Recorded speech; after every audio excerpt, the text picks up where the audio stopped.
Breaking news చూస్తున్నాం. Telangana CM Revanth Reddy America పర్యటనకు బయలుదేరి వెళ్లారు. ఇక ఆయన 14 రోజుల పాటు అమెరికా అలాగే దక్షిణ కొరియాలలో పర్యటించనున్నారు.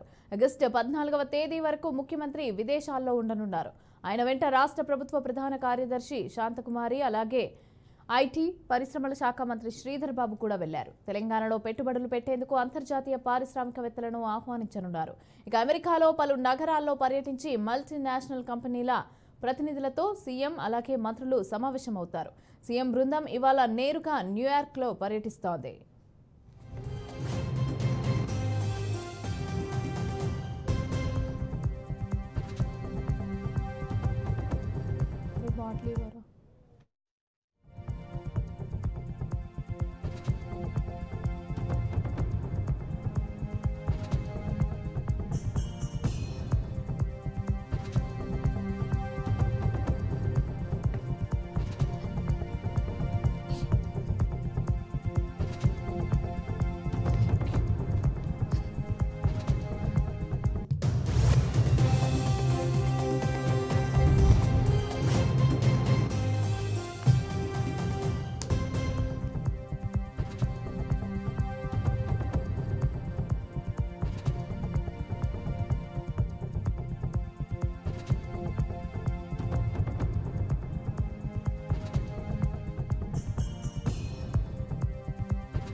నేటి నుంచి 9వ తేదీ వరకు న్యూయార్క్ అలాగే వాషింగ్టన్, డల్లాస్, శాన్ ఫ్రాన్సిస్కో నగరాల్లో ముఖ్యమంత్రి బృందం పర్యటించనుంది. ఇక అమెరికాలో పలువురు వ్యాపారవేత్తలతో ఒప్పందాలు చేసుకోనుంది.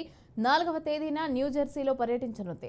5న న్యూయార్క్ కాగ్నిజెంట్ సీఈఓతో భేటీ కానుంది. పలు కంపెనీల సీఈఓలు అలాగే పారిశ్రామికవేత్తలకు తెలంగాణలో ఉన్న అవకాశాలపైన ప్రెజెంటేషన్ ఇవ్వనున్నారు. ఇక ప్రతిష్టాత్మక ప్రాజెక్టులలో పెద్ద ఎత్తున విదేశీ కంపెనీల ప్రాతినిధ్యం ఉండాలని సీఎం రేవంత్ భావిస్తున్నారు.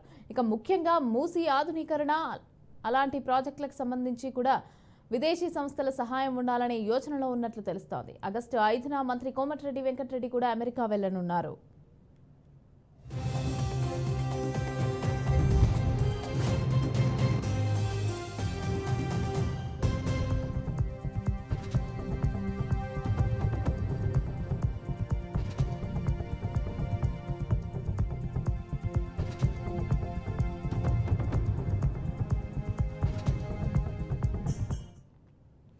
ఫార్మా, టెక్ రంగాల్లో హైదరాబాద్కి ఉన్న ఇమేజ్ దృష్ట్యా మరికొన్ని కంపెనీలను కూడా ఆకర్షించేందుకు సీఎం అలాగే మంత్రులు ప్రయత్నిస్తున్నారు. రేవంత్ రెడ్డి సీఎంగా బాధ్యతలు చేపట్టిన తర్వాత రెండోసారి విదేశీ పర్యటనకు వెళ్లారు. ఇక గతంలో దావోస్లో జరిగిన పెట్టుబడుల సదస్సుకి సంబంధించి జనవరిలో రేవంత్ అయితే హాజరయ్యారు.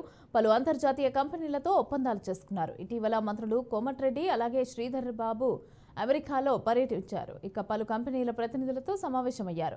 ఇప్పుడు నేరుగా ముఖ్యమంత్రి రంగంలోకి దిగారు. ఇక ఈ అమెరికా పర్యటనలో ఎన్ఆర్ఐలతోనూ సీఎం సమావేశమవుతారని సమాచారం. అనేక పెట్టుబడుల ప్రతిపాదనలు ఉన్నాయని అధికారులు చెబుతున్నారు.